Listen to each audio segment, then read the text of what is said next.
Почему горлица приносилась в жертву? Это единственная птица, которая однажды вступает в брак.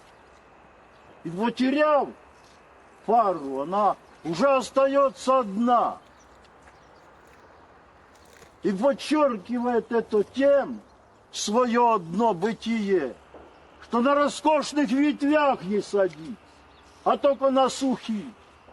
И оканчивает дни своя в уединении, то есть одна. Это чистота подчеркивается, чтобы мы ориентировались на это.